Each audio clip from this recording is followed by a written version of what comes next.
தாமிர சபையின் சில முக்கிய சிறப்பம்சங்கள் மற்றும் ரகசியங்கள் இதோ.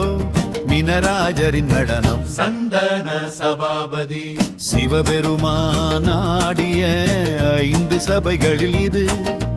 தாமிர சபை இங்கே இறைவன் சந்தன சபாபதி யாக காட்சியளிக்கிறார். மற்ற சபைகளில் இறைவன் ஆக்ரோஷமாகவோ அல்லது ஒரு காலையோ தூக்கியாடுவத போல இருப்பாரானால் இங்குள்ள நடராஜர் மிகவும் மென்மையான சாந்தமான நடனத்தை ஆடுவதாக கருதப்படுகிறது.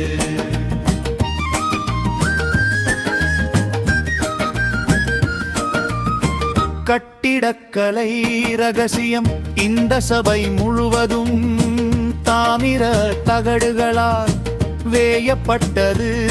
இதன் கூரையில் உள்ள இலைப்பாடுகள் நுணுக்கமானவை. சபையின் உள்ளே நுழையும் போது ஒரு விதமான அதிர்வையும் அமைதியையும் உணர முடியும். இதன் வடிவம் மனித உடலின் தத்துவத்தை குறிப்பதாக சொல்லப்படுகிறது.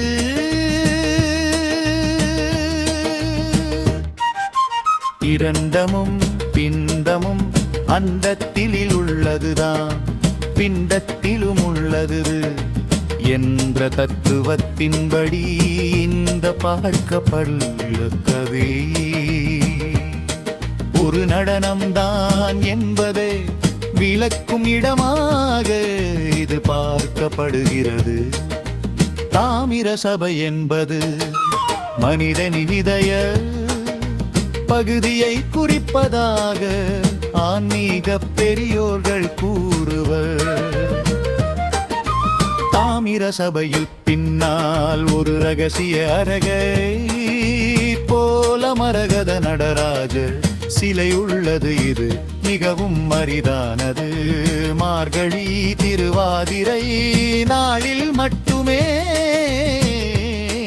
இந்த தாமிர சபையில் சிறப்பு அபிஷேகங்கள் நடைபெற்று சபையின் முழு ஆற்றலும் வெளிப்படுவதாக பக்தர்கள் நம்புகிறார்கள்.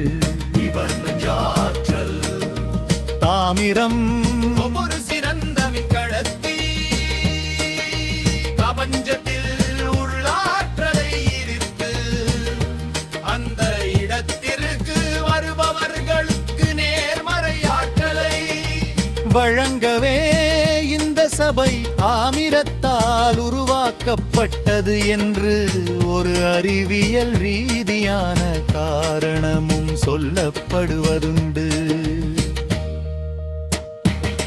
உங்கள் கவிதைகளில் நீங்கள் காடு மான்மயில் என இயற்கையை ரசிப்பது போல இந்த தாமிர சபையும் ஒரு கலை பொக்கிஷம். நெல்லையப்பர் கோவில் சென்றால் இந்த சபையின் அமைதியை நேரில் உணரலாம்.